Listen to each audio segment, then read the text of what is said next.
It's 4:30 in the morning here in the capital, Tehran. You're watching Press TV's Top 5. I'm Kenny's Fatima. Many thanks for joining us this hour. Iran's President Hassan Rouhani has rejected U.S. threats that it will completely stop Iranian oil exports. In my opinion, remarks by some U.S. government officials regarding stopping Iranian oil exports is just an exaggeration which will never be materialized. The U.S. actions are unilateral. Washington is trying to impose its will on other countries, which is a violation of international laws. Well, Rouhani was speaking at a joint press conference with his Swiss counterpart, Alain Berset, in Bern. He described the U.S.'s unilateral sanctions against Iran as a great human rights violation. Iran's president also highlighted the importance of the 2015 nuclear deal signed between Tehran and the P5+1 group of countries. One of the important issues we discussed was JCPOA. All countries need to respect international agreements and UN resolutions, especially Security Council Resolution 2231.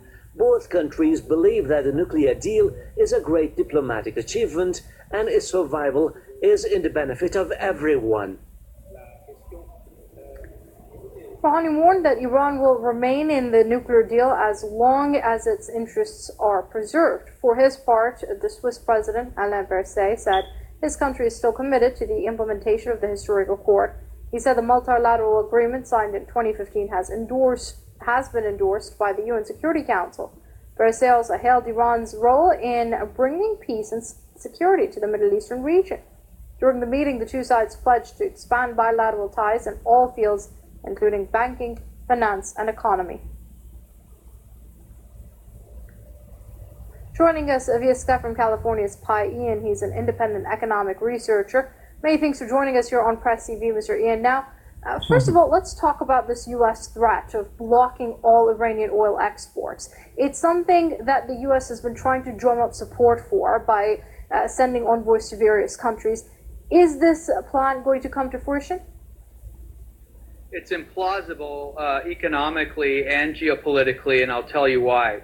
Iran is the 5th largest producer of crude oil in the world and the 4th largest holder of oil reserves globally. Iran exports over 2.4 million barrels a day to the world. In addition to aiming to severely hurt Iran's economy, the intended blockage of global buying of Iranian energy exports is meant to raise energy prices in general, which end up benefiting key leading transatlantic banks, which benefit from the 45-year-old petrodollar recycling standard set up by Kissinger, U.S. Treasury Secretary William Simon, and the Saudis after Washington defaulted on its gold obligations in 1971, thereby leading to the ending of the gold standard. Now, the intended rising oil prices resulting from oil sanctions on Iran may certainly benefit dangerously over-leveraged bulge bracket Anglo-American and European banks in the immediate sense, but higher fuel prices will further hurt worn-out consumers in Western nations who already suffer from higher food, fuel, rent, education, medical, and insurance cost inflation, have little to no savings, are unemployed to a multiple of what their governments claim that they are, i.e. U.S. real unemployment is north of 20%, not the farcical 3.8% falsely touted by the Bureau of Labor Statistics here in the U.S., and are experiencing zero wage growth on top of all this. You want a second leg dropping to the 2008 financial crisis? Go ahead with your idiotically impulsive knee-jerk reactions for cutting Iranian oil from tightly wound global markets, thereby damaging consumer pocketbooks and sentiments with $100 plus barrels of oil. That's just West Texas Intermediate. Brent would be north of $115 a barrel. And Mr. Ian, let me just jump in there. We have countries like Saudi Arabia who have signaled that they're willing to cover up that shortfall in the oil production should the U.S.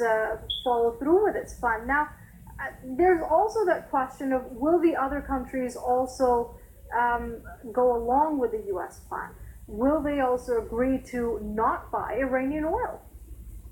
Well, there is that question of sufficient spare oil capacity to supposedly make up for the amounts of Iranian oil intended to be taken off the market. Are the Saudis bluffing by in turn stating that they have that spare capacity. Riyadh has never, I repeat, never really been put to the test over that spare capacity.